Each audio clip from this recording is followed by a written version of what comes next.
Welcome to the Explainer. You know, if you've ever checked the tag on your shirt, or thought about the hundreds of tiny parts inside your smartphone, or even looked at the origin of the produce in your fridge, you are looking at the end result of a massive, incredibly complex global machine. Today we're exploring the ultimate rulebook governing how the world does business and the referee that enforces it, the World Trade Organization. Today we're covering the basics of global trade, the journey from GATT to the WTO, the core principles of the rulebook, how we handle goods, services, and ideas, settling global disputes, and finally, updating these massive trade rules. All right, let's jump right into Section 1, the basics of global trade, and why we actually play the game. So, what exactly is a trading system? Well, it's definitely not just physical cargo ships and metal containers. It's actually built on a deep systemic infrastructure. We're talking multilateral agreements, institutions, and sovereign states, all trying to work together. The actual importing and exporting of goods, that's really just the tip of the iceberg. Think about the sheer scale of global commerce in action. Every single transport vehicle, every piece of infrastructure you see out there in the real world, they all represent a transaction that is meticulously governed by these international rules. And you know, this constant buzzing motion is driven by two foundational economic theories. On one side, you have absolute advantage. That's when a country can just flat out produce a good more efficiently than anyone else. Boom, simple. But comparative advantage, producing a good at a lower opportunity cost, now that is the real engine of global trade. Because even if a country isn't the absolute best at making something, it still makes total economic sense for them to specialize in trade. It's a win-win. Moving on to Section 2, from GATT to the WTO and how the world found a referee. Now, this massive system didn't just appear overnight. Way back in the late 1940s, an initial attempt to create an international trade organization actually failed. So it's kind of a temporary band-aid. The General Agreement on Tariffs and Trade, or GATT, was signed in 1947, taking effect in 1948. And amazingly, this provisional agreement ended up serving as a bridge for decades.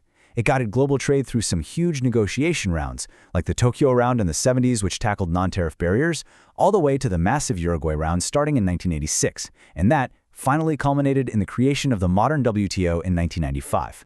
Today, that referee has grown incredibly powerful. The WTO now oversees an astonishing 164 member nations.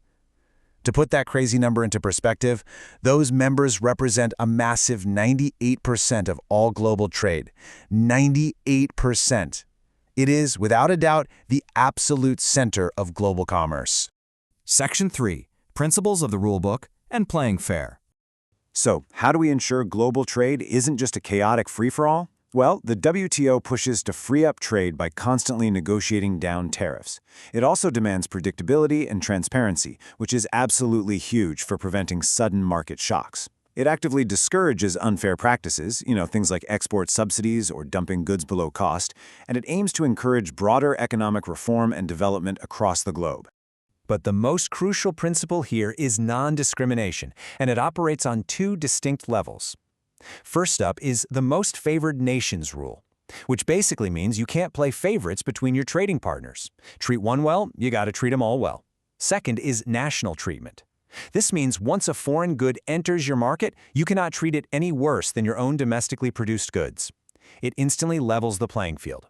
Which brings us to Section 4, Goods, Services, and Ideas, the three pillars of the WTO. The WTO actually divides its massive web of agreements into three very distinct pillars.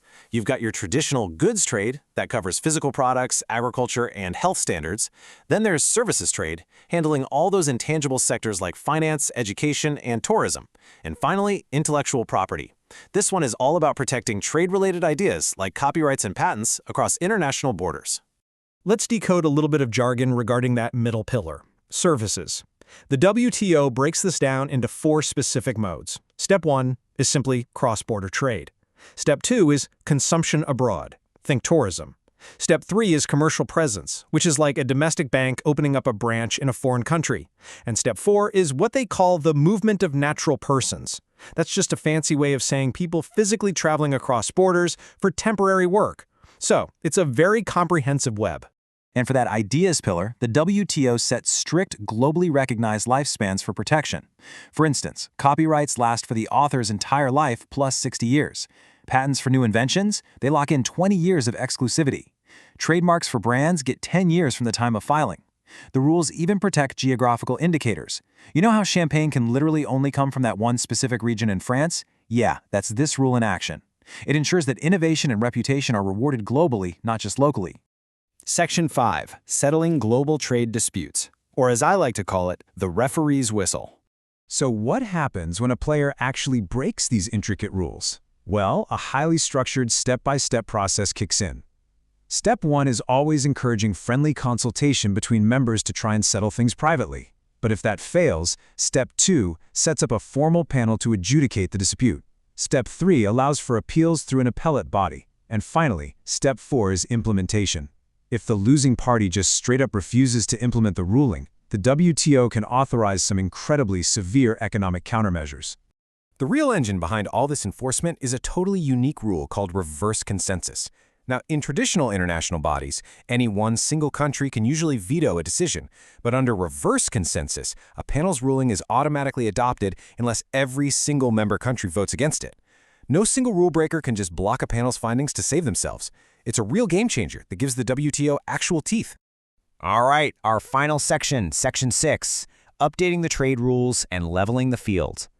You see, the WTO isn't a static organization, though. To be honest, updating it is a massive undertaking. Take the Doha Round, which launched in 2001. This was specifically aimed at addressing some really deep imbalances in global trade. It focused heavily on rolling out aid for trade initiatives, enhancing market access for poor nations, and uniquely, it actually allowed some developing countries to continue subsidizing exports just to help their economies catch up. Then, fast forward to December 2013, the global community met again to negotiate what became known as the highly impactful Bali Package. Bali was a really crucial milestone because it actively carved out more space in the WTO for developing nations. Aside from broadly streamlining global trade, it tackled a super sensitive issue by granting developing countries vital flexibility regarding how they provide food security for their populations. And ultimately, that boosted trade for the least developed nations on Earth. As we've seen throughout this explainer, this complex system of rules, institutions, and dispute settlements is absolutely vital to the modern world. But as global commerce grows more and more complex, and as new digital goods and geopolitical tensions arise, we really have to ask ourselves, is the WTO's current rulebook ready for the economic conflicts of the future?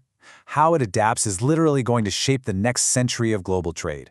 Thank you so much for joining me, and keep questioning how the world works.